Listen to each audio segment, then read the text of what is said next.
First of the scriptures that I would like for us to look at is in the Gospel according to Mark.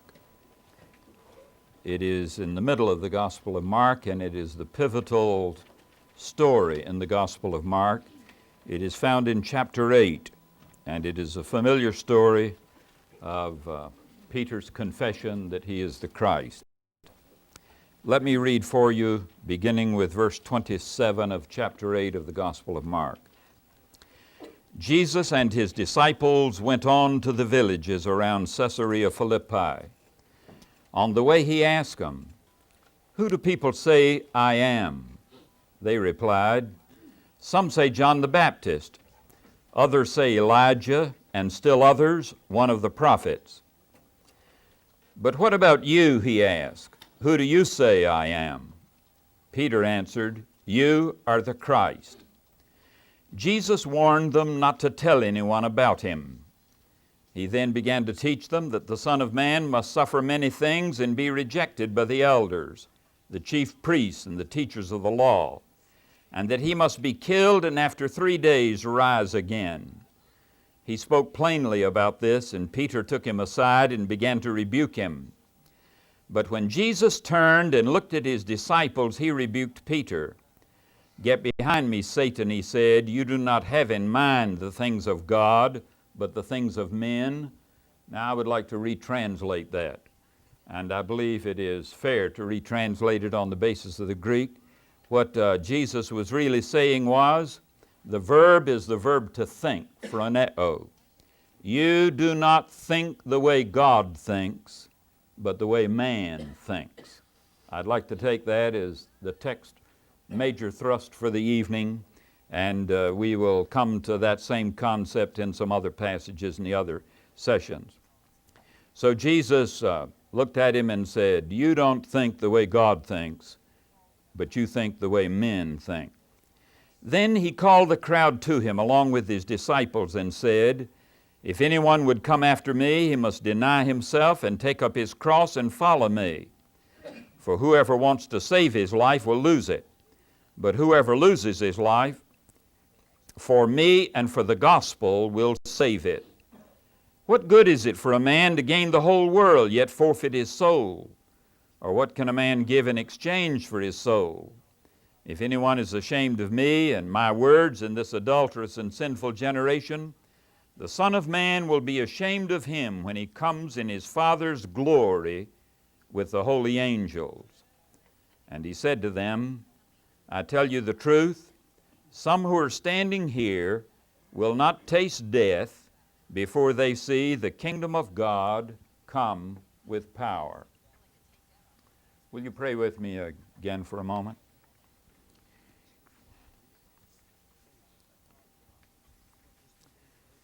We give you thanks, our Father, for the privilege of being together with those who belong to you in a fellowship like this.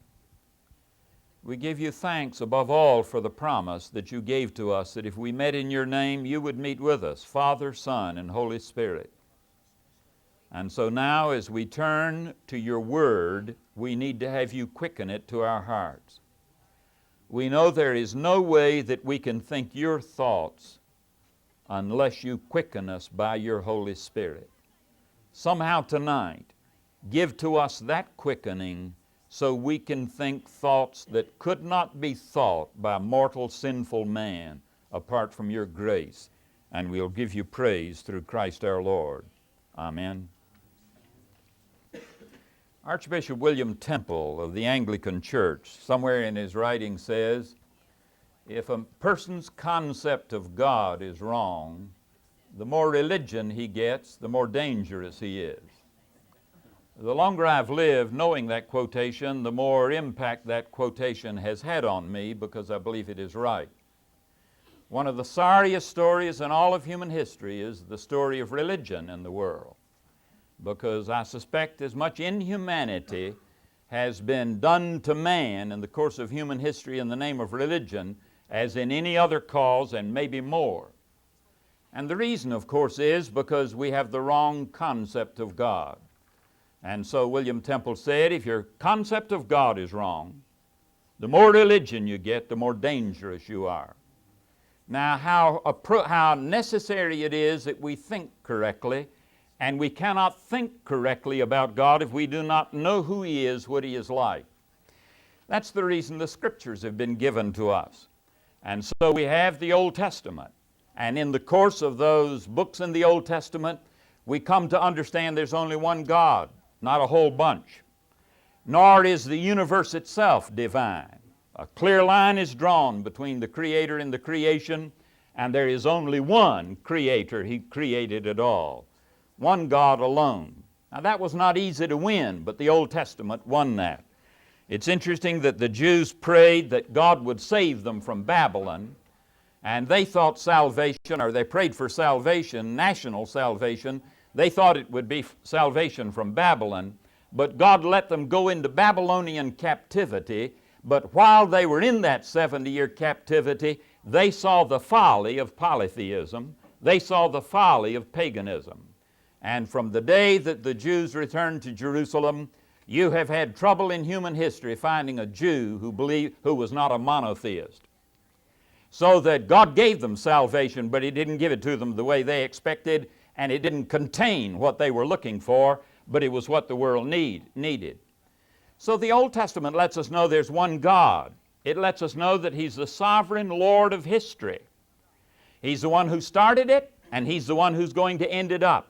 And there is nothing that takes place in human history that is not within His permitted will, because He runs the whole show, sovereign Lord. But now He is not only one God and sovereign Lord of all of history, He is also the Holy One.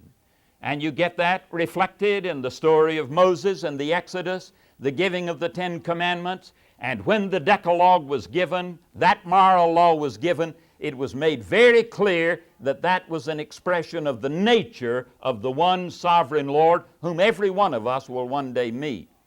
So we learned there that there is a God. There's one God. He is all-powerful. Everything is under His control, and He is the Holy One. And He chose a group of people like you and me to tell the world about Him.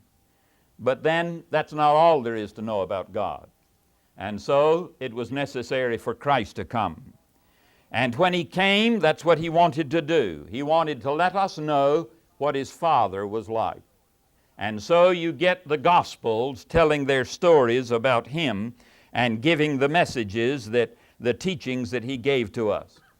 I want to use the Gospel of Mark as the basis for what I'm going to talk about tonight. There is a massive amount of material there, so I will have to give it very cryptically as we move through. But let me paint a picture for you, or give a scenario that profoundly impresses me in the Gospel of Mark. When Jesus came, He came as the Son of the Father to introduce, to reveal to us what God is like more fully than the Old Testament tells us. The Gospels assume the Old Testament. It is not a new gospel, and it is not a new revelation. It is the next step in the revelation that starts with the creation story as we get it in Genesis. Now when He came, He wanted us to know Him. And I think He wanted us to know that He, the triune Godhead, Father, Son, and Spirit, that it was safe for us to trust Him, or that it is safe for us to trust Him. He wants us to know who He is, that it's safe for us to trust Him, and that it is even right for us to love Him, that there is something about Him that is the appropriate response. I was reading something the other day in one of Tom Torrance's books on the mediation of Christ, and he told about being in the Second World War on the battlefield as a chaplain, and he was dealing with a soldier that had been wounded. And he knew that he had but a few minutes to live. And the British kid was in terror as he faced death. And he said, "Can you tell me what God is like? Who am I going to meet, and what is He like?" And so he started. And then the kid looked at him and said, "My question is He like Jesus? If He is like Jesus, there's a chance for me." Now that's why He came. He came to answer those kinds of existential questions that ultimately move sometime, somewhere in every human heart. Now, when he came, how did he reveal himself? Very beautiful to me that he did it not in propositions, but in stories. Now, I've spent a good chunk of my life in intellectual and academic circles. Those are not always the same. But I've spent a good bit of my life in academic circles where we thought maybe we had a little bit of intellectuality about us. And so we tend to deal in abstractions, we tend to deal in the rational cases, and we tend to deal in abstract truth, this kind of thing. But when Jesus came, he gave very little of that, much to the disappointment of many of us. He gave very little. But what you get are stories. But those stories tell us worlds. Just let me run through for you the stories as they are introduced in the Gospel of Mark. You will remember he wanted them to know who he was, so the first thing he did was showed up at the River Jordan and looked at John and said, "Will you recommend me?" It's interesting when the sovereign Lord of the universe needs one of us to recommend him, isn't it? It's interesting he went to John the Baptist. I think he was wise, the most authentic, prophetic, and the most authentic moral voice in a half a millennium at least. And he looks at a human being and says, "Will you speak a good word for me?" And God still needs people who will speak good words for him. And that's our role. When John did, you will remember they came to John and said, "Are you the one we're waiting for?" Isn't it interesting? Everybody's waiting. "Are you the one we're waiting for?" And John said, "Oh no, I'm not the one waiting for. You're waiting for." He said, they said, "Then who are you?" John said, "I'm his voice." And they said, "Well, who is the one we're waiting for?" He said, "He's out there in the crowd." And you will remember that it was the next day. They may have gone back to Jerusalem. If they did, they missed it. Because it was the next day Jesus showed up and he said, "There he is." And he identified him. And you know, I don't think many people ever get him identified unless it's a human being somewhere who puts in a word for him. That's our role. But then when he had identified him, you will remember that John tells us that Andrew took one of his friends, may have been John, and said, "Jesus, where are you staying?" And they spent part of a day with him, and Andrew went and got his brother Peter, Simon. So that was three of his disciples. Then you will remember Jesus saw Nathanael, or Philip, and spoke to him, and Philip said, and he said, "Follow me." And Philip said, "I have a friend, let me get him." And he went to and got Nathanael, and before Jesus left the banks of the Jordan, he had at least 5, maybe 6 of his apostolic band. And then he moved north to Capernaum. And then Mark begins to tell the story of Jesus' own ministry. The Sabbath came. Jesus went into the synagogue. They gave him the text, and he stood up and began to read, and he began to teach. Now, I don't know about you, but I like the fact that the first thing he did was teach, not preach. Now, I've spent most of my life preaching, but I hate for people to preach to me. The greatest tensions I've ever had in my marriage has been when Elsie took the preacher role. And I suspect I'm not the only person here, and I suspect it works the other way. But what I love is that he taught before he preached, because there's a brain in everybody's head. And everybody needs some information before he's pushed to make a decision. And everybody deserves to know some things before he's pushed to make a commitment. And so Jesus taught. Now, one of the wonderful things is what happened while he was teaching. Now, some of you have heard me say this. You're going to hear some of my old lines, many of you, so be patient with me. I'm doing this under assignment. You'll remember that at some point in that teaching, as he was teaching, Peter nudged Andy and said, "Andy, did you ever hear a preacher preach like that?" And Andy said, "Man, Peter, I never heard a preacher preach like that." And Peter said, "Andy, what's so different about him?" And Andy said, "He makes sense. How long since you heard a preacher that made sense?" And he did make sense, because they said he speaks as one who has authority. And I think everybody in the world is looking for truth. You remember the day came in the Gospel of John where he said, "I am the truth." And so as he taught, they said, this makes sense. Suddenly, in the midst of that sermon, there was a disturbance, and a demoniac became a problem. And Jesus turned to the demoniac, rebuked the devil that was in him. The devil was cast out, and the man was perfectly whole. Well, no problem. I suspect at that point Andy nudged Peter and said, Peter, did you see that? Peter said, I sure did. Andy said, well, Peter, he took the devil right out of that guy. I think Peter looked back at Andy and said, Andy, you think he could take the evil out of me? Let's invite him home for lunch. Because everybody's looking sometime, somewhere for somebody who can do something about the evil that's in the human heart. Now, there are some people that haven't lived long enough to find out the evil in their own heart.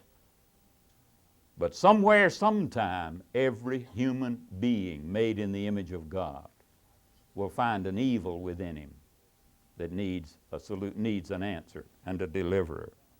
You remember he went home with them, and he found that Peter's mother-in-law was sick. And he turned and said, where is she? And he went and laid his hands on her, and he healed her. And she was perfectly well. Somebody told the neighbors, and they told their neighbors, and they found everybody that was sick in the whole countryside and brought them in. And Jesus healed them all. Isn't that an interesting progression? He's truth. He is the master, the deliverer from evil, the master of the demonic. He is the master of the body. Is this one way of Mark saying, yes, this is the Creator himself, the one who made us in the beginning? If he made us in the beginning, he can remedy what's wrong with us. So he healed her and healed all the others. Now there was a big crowd, of course, that gathered, and the multitude was there. People began coming in great hosts. And I love this in the Gospel of Mark. Jesus said, boys, let's skip out. Now, if I had the crowds coming to hear me, I'd like that. Jesus had the crowds coming, and he said, let's go. And so they disappeared. Why? Because he wanted to give people time to think. And so he disappeared. You know what the subject of conversation was. Everybody was talking about this guy and what he had done. And you will remember when the words came that he was back, they said he's back. Nobody had to ask who he was because he was the subject of conversation. But on the way back, you will remember he met a leper. And the leper came to him, knelt in front of him so close that he had to look up to see him, and Jesus had to look down to see him. And do you know that lepers were not supposed to get that close to you? And then to everybody's horror around him, Jesus laid his hand on the leper's head. As the leper said, Master, if you will, you can make me clean. And Jesus said, I will be clean. And I'm sure all those that were around, you know, that was a violation of Jewish law because now he was defiled, Jesus, if he were a human being, an ordinary one. And he needed somebody to cleanse him. But here's the one, some of you have heard me say, I suspect he took Peter's bare naked arm in his hand after he took it off that leper's head. And while Peter had conniptions, he said, Peter, you don't think there's anything in that leper that can defile me, do you? There's something in me that has cleansed him. Now he's teaching him who he is. Now, isn't it interesting? He's the truth. He's the master of evil, the deliverer, one who can deliver from all evil. Lord's Prayer request. He is the master of the body. He created it. And what I love is this story because you know what I think he said to that leper? I think he said to him, now son, you can go home and have supper with your family. You can sleep in the same bed with your wife tonight. You can go back to work tomorrow, and on Saturday you can go back to synagogue. And I don't know anything our society in this country needs anymore that can send a man home to his wife and send some wives home to their husbands and send some parents home to their children and send some children home to their parents and restore some of the broken relationships that we've got in our society. Now here is the one who can restore broken relationships. And then the next story is the story of, you remember the man who was lowered through the roof. And when he gets down to eye level, Jesus looks at him and says, son, your sins are forgiven you. I think one of those four guys who lured him said, how'd religion get into this? And a Pharisee over against the wall nudged one next to him with some apoplexy and said, what'd he say? And the Pharisee who got nudged said, I thought he said his sins are forgiven. And the Pharisee who did the original nudging said, yeah, that's what I thought he said. Who does he think he is? Nobody can forgive sins but God and God alone. And I wonder if Jesus didn't turn and catch him with a big wink and say, that's right, boys, you're catching on.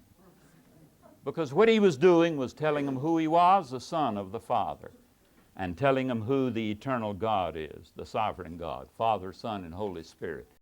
The one God, the God of Israel, the God who made the world, the God who made you and me.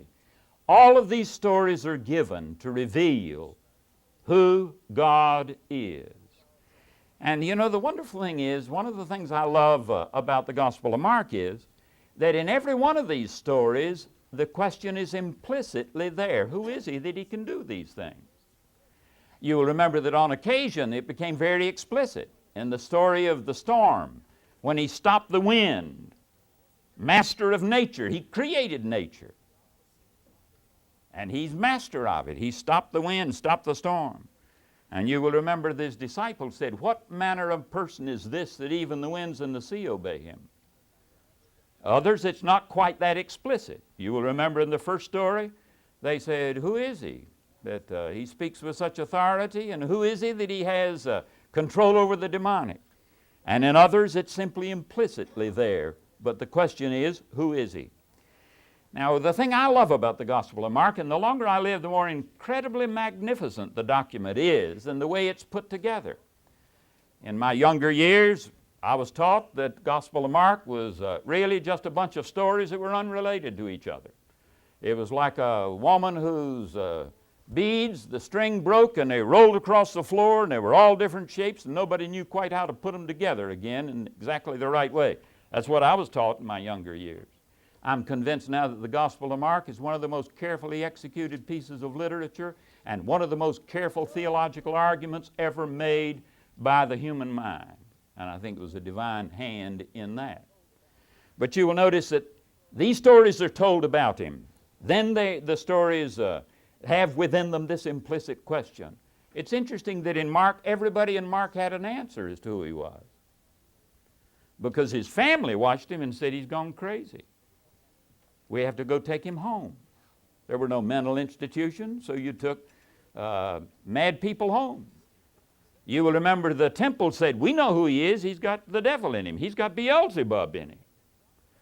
Herod said, I know who he is. He's John the Baptist, come back to haunt me for cutting his head off. You remember the people in Nazareth said, we know who he is. He's Joseph's boy. He's nobody. Don't pay any attention to him. He's from Nazareth, Wilmore. It's interesting. The only people in the Gospel of Mark who knew who he was were the devils.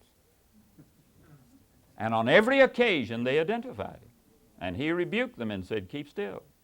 You will remember they said, we know you who you are.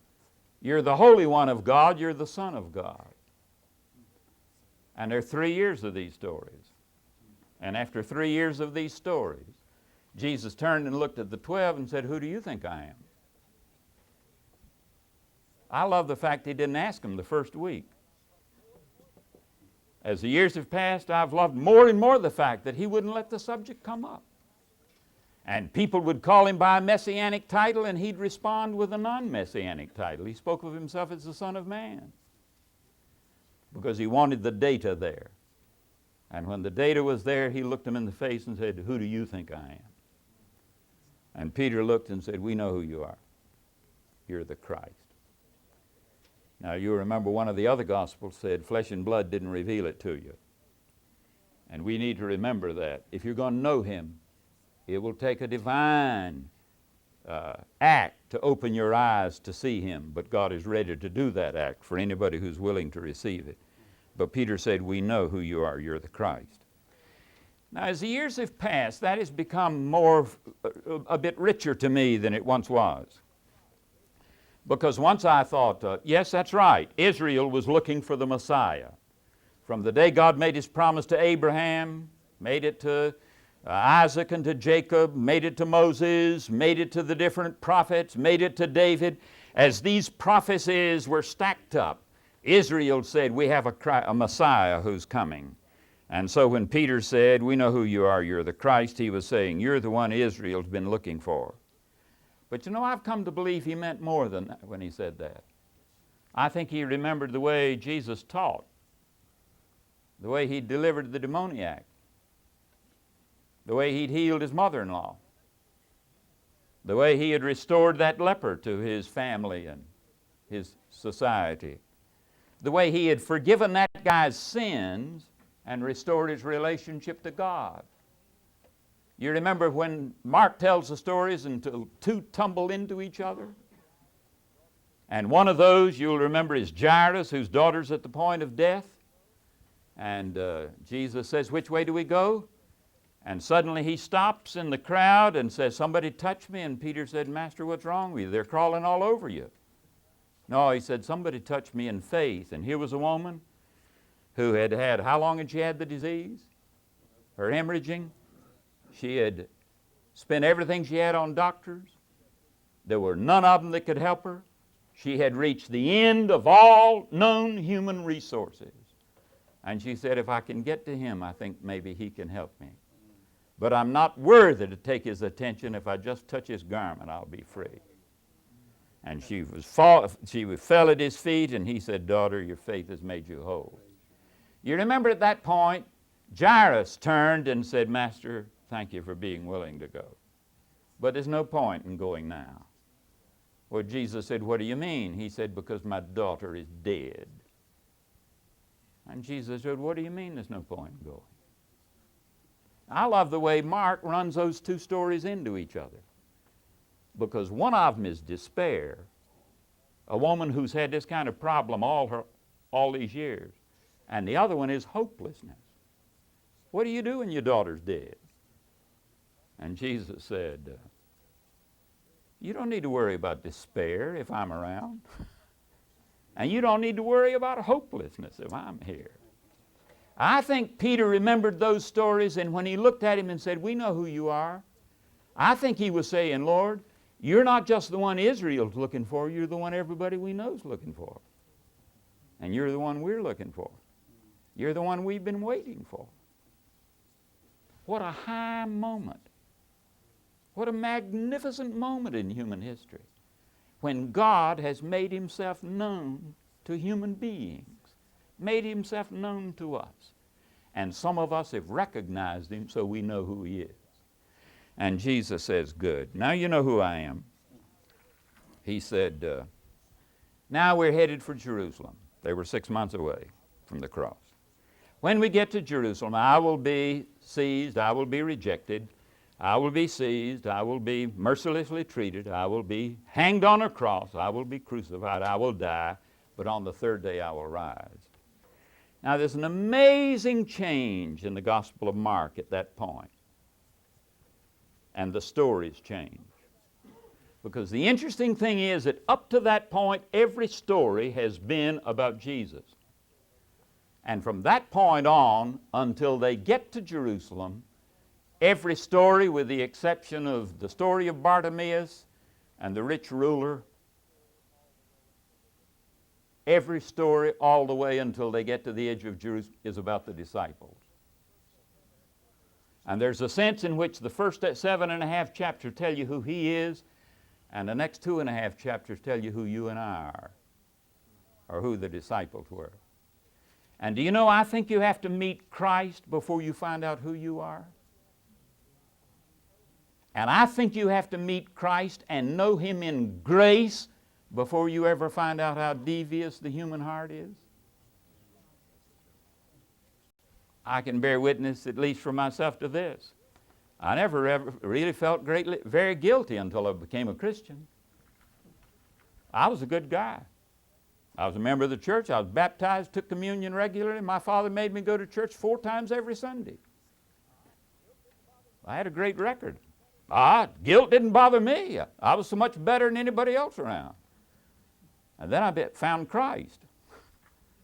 And when I found Christ, I began to find out I was a sinner. I began to find out the sinfulness and the deviosity of my own heart. I've felt incredibly more guilt since finding Christ and knowing grace than I ever knew before. So at this point, we began to find out who the disciples are. Now remember, they've spent almost 3 years with Jesus himself. You can't get a better teacher than that.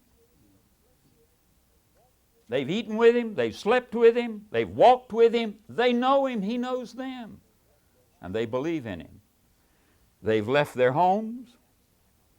Peter has apparently left a wife at home. They've left their families. They've left their jobs. Peter on occasion can say, Master, we've left everything to follow you. And Jesus didn't call him a liar. These are not sinners in the world sense of the term. These are people who know who the Christ is. And if you know who he is, you're a believer. They are believers. But you can be a believer and know grace in your heart and know the forgiveness of sins and still have a heart that has duplicity in it. And so, Peter looks at him, and it's interesting, in one breath he says, we know who you are the Christ. And then in the next breath, Peter says, come here, Lord, and takes him aside and says, what you're saying isn't true. He rebukes the Christ because the Christ says, I'm going to Jerusalem to suffer and to die. And Jesus turns and looks at him and says, Peter, you don't think the way God thinks. You think the way a man thinks. Now, what does it mean to have the mind of Christ? These next few stories let you know what isn't the mind of Christ. Because you will remember that the next thing is the transfiguration story. And when they're coming down from the mountain where they have heard Jesus talking with Moses and Elijah. Now let me say, if it was faith in chapter 8 when they said, we believe you're the Christ, when Moses and Elijah and Jesus finished that conversation on the top of the mountain, at least for 3 of the disciples, I think it was pretty firm knowledge. They knew that he was the Christ. And as they're coming down, Jesus says, don't tell anybody until I rise from the dead. And they nudge each other and say, what does that mean? They get to the foot of the hill, and there are 9 disciples there and a big crowd. And there's a distraught father and a son who has a serious problem. And Jesus says, what's the problem? And the father says, your disciples went through this country a few months ago, healing the sick and casting out devils. And my son, I thought if I could get him to your disciples, they could deliver him and set him free. But he said, apparently whatever power they had, they've lost. And Jesus looked at the best the world had to offer and said, how long do I have to put up with you, O short of faith generation? You know, I suspect that's as good a picture of the Christian church through Christian history as you can find anywhere in the literature of the world. We've got a great history. But we talk most about the power in the past. And Jesus says, bring the kid to me, and he set him free. Because whatever had been given them, they'd never learned how to keep it. You will remember they go on their way toward Jerusalem, and as they go, Jesus says, when I get to Jerusalem, and he repeats the story of the cross. And you will remember Mark says, but they didn't understand. They could not think the cross. They could not think the cross. You will remember that they get to the end of the day, and Jesus said, I noticed you had a very animated discussion. What was it that was so, that caused such interest among you? And they, with some embarrassment, hesitated, and he said, I know what you were talking about. You were arguing about who was to be the greatest among you. Now he's talking about the cross, And they're talking about the political structure and the pyramid. And Jesus said, my kingdom's a pyramid, but it's not like this, it's like this. And the best positions are at the bottom. And you won't have much competition as you try to go down. My kingdom isn't made like the kingdoms of the world. And you think the way the world does. You want to move up where there are fewer and fewer, and you're in a better and better position to look down on it. He said, my kingdom's this way. You'll remember John looked at him. I love this. And he said, well, Master, we did one good thing today. And he said, good. What was that? He said, we found a fellow casting out devils in your name, and we forbade him because he's not a United Methodist or a graduate of Asbury Seminary or a member of the Holiness Movement or a Baptist or whatever you are. Isn't that incredible? That's John the Beloved. We're finding out who we are. That's the story of Christian history, isn't it? If that story of the impotent disciples, then this is it, too. Most of the church has lived in a pre-Pentecost experience and a post-Caesarea Philippi experience. Much of the church hasn't even gotten to Caesarea Philippi. But you'll remember Jesus turns to him and says, don't rebuke him. Those that, if they're not against us, they're for us. And if you offend one of these little ones, better to have a millstone hung around your neck than to offend one of these little ones. You've got to become like a little child to be a member of my kingdom. And the next day, the parents came and said, we got our children, will you bless them? And the disciple said, he doesn't have time for children. Are you going to tell me that Mark didn't know what he was doing when he stacked these stories up one on top of each other? And you'll remember then it was that James and John came and said, Master, we have a request. It's unbelievable, isn't it? Sort of strains your credulity when I begin to spell it out. They came and said, we have a request. And he said, what's this, boy? And they said, we'd like the right hand and the left in your kingdom. He said, you really don't think the way I think, do you? You don't think the way my Father thinks. My Father settles those things, but that's not what you're supposed to be after. You're supposed to be after something else. And you remember the interesting thing is, the 10 were very upset because they wanted the right hand and the left.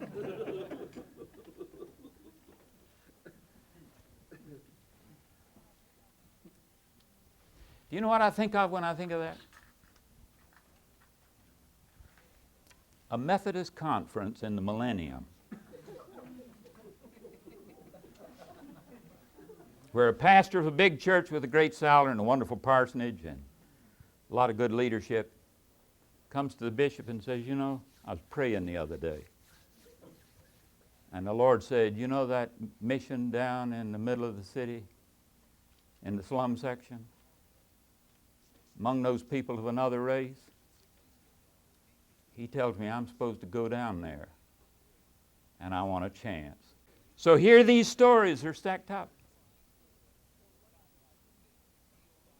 And we're finding out who the believing disciples are. And you come to the last week, and you get the capstone on it. While he agonizes, they sleep.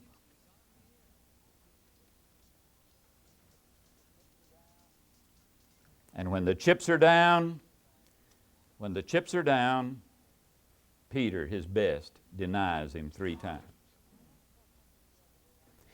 Now, I ran across something the other day I'd never read before, and I was real glad to find it. Wait a minute, I had read it before and I'd forgotten it. I had it underlined. Don't have a vaguest memory of reading it before. But there is a passage in Jürgen Moltmann's The Crucified God, in which he says that what happened to Peter and the disciples on Thursday night, when Peter denied him and all of them fled, was not a failure of courage. I've preached that all my life. And I've preached that Pentecost will cure you. That's the best way to cure you of your lack of courage, to put courage inside you, to stick your neck out, this kind of thing. Jürgen Moltmann says it wasn't a failure of courage, that what it was a collapse of theology. Because you see, Peter and the disciples were convinced that the Christ was going to reign, not die. And when they saw him arrested, and when they saw him submitting to it, they said, this is not the Christ. Because they knew that every knee would bow and every tongue would confess to the Christ. And he'd straighten out the enemies of the Jews and the unbelievers. And so Moltmann says it is a crisis in theology. Now what's Moltmann saying? He's saying they didn't think the way Christ thought. They didn't think the way God thinks. And do you know, I'm convinced that a lot of our failures are not crises of courage or even crises of integrity. They're because we believe wrong, we think wrong. Our heads are on crooked. We've got false understandings of what is right and what is best and what we should do and what we should be. And so you get these stories to let us know these disciples and their wrong thinking. Now, what was it that was so wrong about their thinking? It was the fact they could not believe that the cross was the way to go. Now, let me piggyback on John Oswalt's sermon this afternoon. They could not believe in a God who would sacrifice himself. You see, somehow or other we believe that God can save people by power. You know, he can zap us.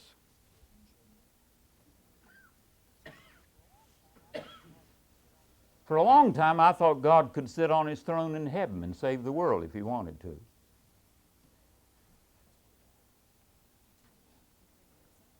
But if he did, if he could, I've got an argument with him as to what he let Jesus go through. Because you see, what is being said in these things that Jesus is saying when he's talking about the cross is that not even God can save without self-sacrifice.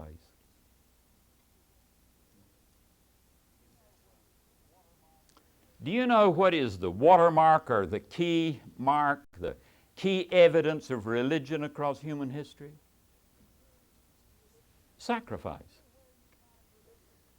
Anywhere you find religion, practically in human history, except a few sophisticated modern Christian heresies, when you get to the heart of it, you'll find sacrifice. How many millions of altars and how many millions of sacrifices? Animal sacrifices, other sacrifices, human sacrifices.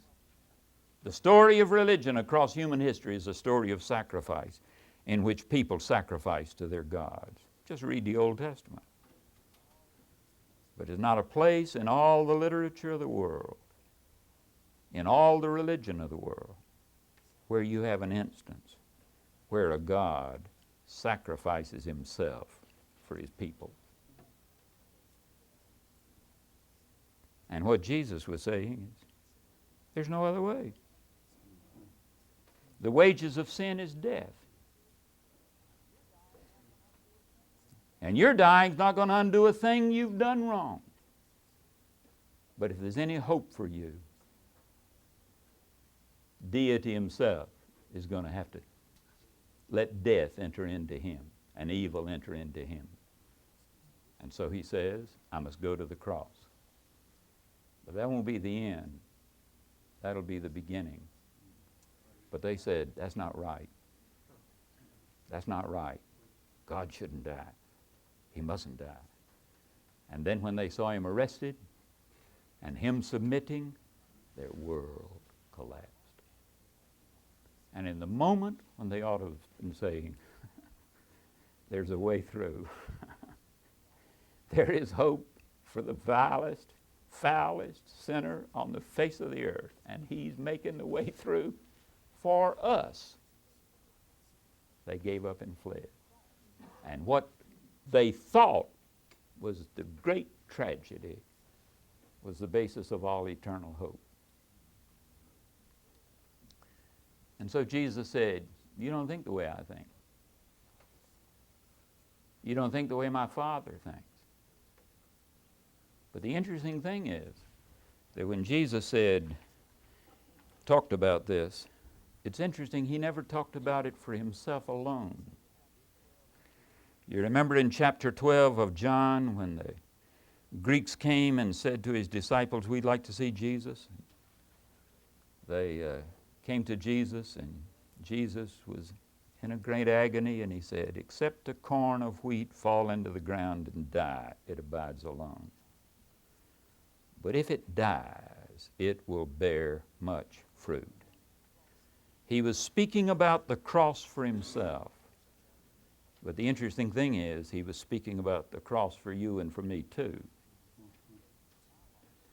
And he was saying, if my life is to bear fruit, there's no way for me except through a cross. And he was saying, if you want your life to be fruitful, there's no way except through a cross. So the disciples who run from a cross are running into sterility, irrelevance, fruitlessness. Now, what does it mean to think like God thinks? You got to realize that at the essence of it is the element of self-sacrifice is the way to fruitfulness, the way to usefulness, the way to life. Life. Life. Now, that's what I wanted to deal with tonight. I wish I knew how to bring this home the way it needs to be brought home to me, to every one of us. But let me see if I can just say this in closing. The greatest day in any person's life is when a person comes to the place where through grace he can give himself totally and pour his life out or her life out for something beyond himself or herself. There's a sense in which it may be that the greatest attribute of God is expressed in this, that God himself is willing to give his life for something other than himself.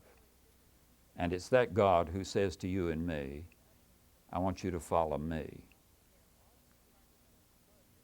Let me put it this way in closing. I'm fascinated with how career-oriented we are. I've worked with college young people and seminary young people for 30 years.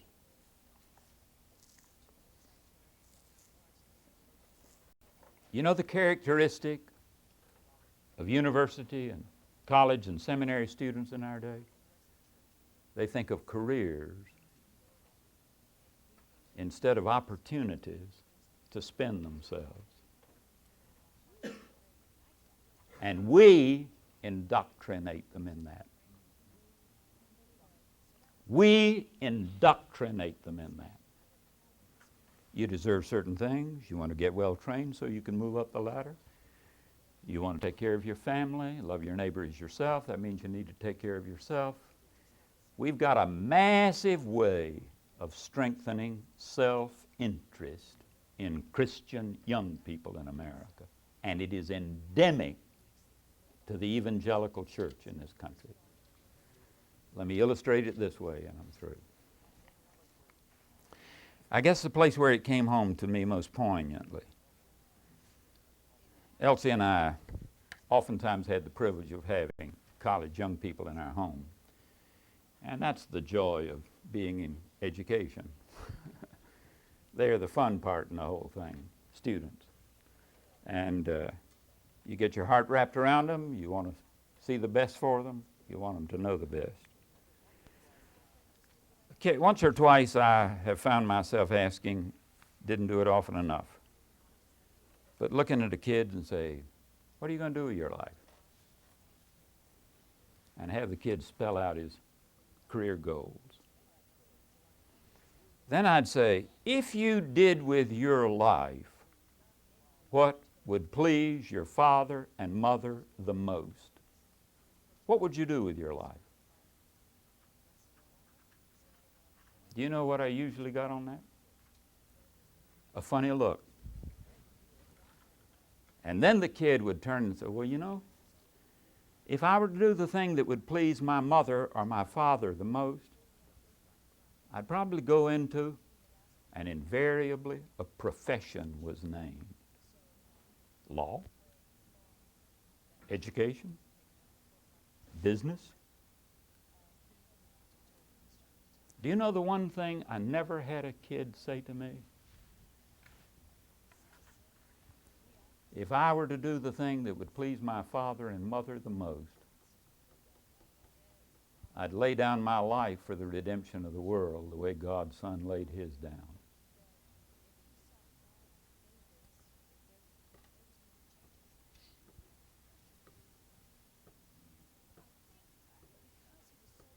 Our children don't think the way God thinks. And we parents don't either. And most of us who are in the ministry don't think the way God